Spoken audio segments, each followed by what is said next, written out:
কোথায় গেল আমার দুই মেয়ে? সুখী দুটি কোথায় গেলি তোরা? বৃদ্ধ বাপটা যে বাজার থেকে ফিরেছে, তাকে তো এক গ্লাস পানি খাওয়াতে পারিস। এই বাড়িতে আমাকে এক গ্লাস পানি দেওয়ার লোক নেই। যখনই তার বাবা এই কথা বলে, বড় মেয়ে বাইরে আসে। আমার জন্য শরবত নিয়ে অপেক্ষা করবে। তোদের সাথে একটু মজা করলাম। নে, তোর জন্য বাতাসা আর লাল চুড়ি এনেছি। কেন শুধু শুধু টাকা খরচ করো? এমনিতেই আমাদের অভাবের সংসার, নোনান্তে পান্তা ফুরোই, আর তুমি আমার জন্য টাকা খরচ করে বাতাসা আর চুড়ি এনেছো? মা দেখলে খুব রেগে যাবে। আচ্ছা বাবা, ঠিক আছে, তোর মায়ের কথা তোকে ভাবতে হবে না। এবার যা, সুখীকে ডেকে নিয়ে আয়। আমাকে ডাকতে হবে না, এই তো আমি চলে এসেছি। তোমাকে যে বলেছিলাম আমার জন্য লাল একটা শাড়ি কিনে আনতে, এনেছো? দাও দেখি, পরে কেমন লাগে আমাকে। ক্ষমা করিস মা, আমি তোর জন্য লাল শাড়ি আনতে পারিনি। আসলে আজকে ধান বিক্রি হয়নি। আমি তোমার কোনো কথাই শুনবো না। তুমি গত সপ্তাহে বলেছিলে এই সপ্তাহে আমাকে একটা লাল শাড়ি কিনে দেবে। আমি কিন্তু খুব রেগে যাচ্ছি। তুই এসব কি শুরু করেছিস? বাবা সবেমাত্র বাইরে থেকে ফিরলো, আর তুই কিনা তাকে শাড়ি কেনার জন্য চাপ দিচ্ছিস? তুমি কোনো কথা বলো না বোন। তোমার কোনো শখ চাহিদা নেই বলে কি আমারও থাকবে না? তোদের ব্যাপার কি? বাপ আসা মাত্রই তাকে ঘিরে ধরেছিস? যা এখান থেকে। দেখো মা, বাবা আমাকে বলেছিল এই সপ্তাহে আমাকে একটা লাল শাড়ি কিনে দেবে, অথচ সে খালি হাতে এসেছে, আমাকে শাড়ি কিনে দেয়নি।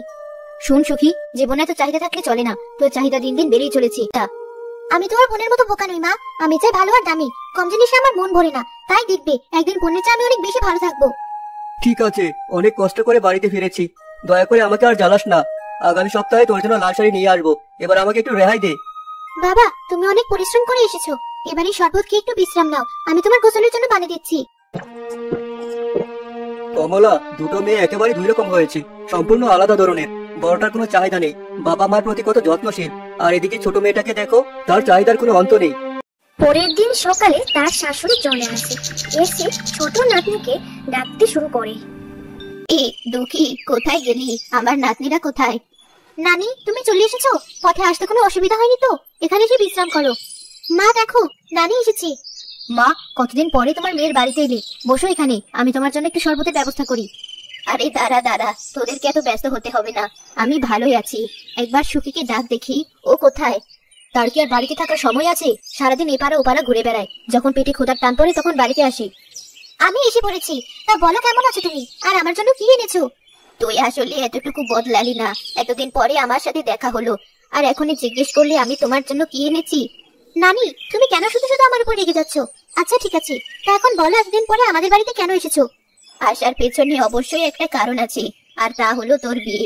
আমি তোর জন্য খুব ভালো একটা বিয়ের সম্বন্ধ এনেছি। এরকম ছেলে সচরাচর পাওয়া যায় না। আসলে তারা তোর মধ্যে চটপটে এক মেয়ে খুঁজছি, তাই ভাবলাম তোর বাবা মার কাছে বিয়ের প্রস্তাব নিয়ে যাই। দুঃখী আমার বড় মেয়ে, ওকে বিয়ে না দিয়ে সুখীকে কি করে বিয়ে দেই? তাছাড়া তুমি হঠাৎ করে বিয়ের সম্বন্ধটা আনলে। আমি কি তোদের খারাপ চাই? সুখীর জন্য এই ছেলে অনেক উপযুক্ত। ছেলে ভালো চাকরি করে, ভালো বেতন পায়, তাহলে তোরা কেন রাজি হচ্ছিস না বল?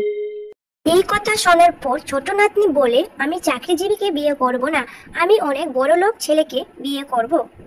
কি যে বলো নানি, সামান্য এক চাকরিজীবী ছেলেকে আমি বিয়ে করব?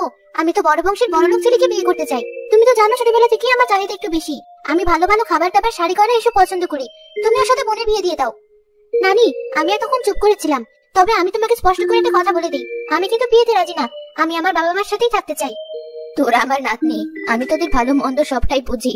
আমি ওদেরকে কথা দিয়ে এসেছি, আর আশা করি তোদের মধ্যে যে কোনো একজন বিয়েতে রাজি হবি। বড় নাতনি বিয়ে করতে চায় না, তখন তার বাবা বলে, তোর নারী তোর জন্য এত ভালো একটা বিয়ের প্রস্তাব এনেছে, তুই রাজি কেন হচ্ছিস না মা? আমরা গরিব মানুষ, তোর যদি একটা ভালো করে বিয়ে হয় তাহলে তুই সুখী হবি।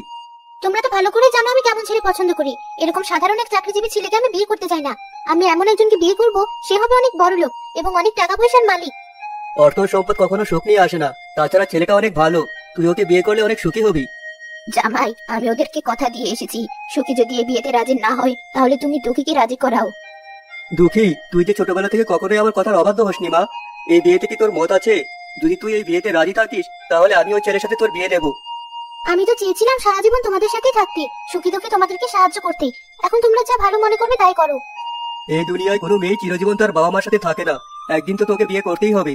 ঠিক আছে মা, আপনি তাহলে ওই ছেলেকে বলে দিন আগামীকাল যেন ওরা দুঃখীকে দেখতে আসে। আগামীকাল বড় মেয়েকে ছেলে পক্ষ দেখতে আসে।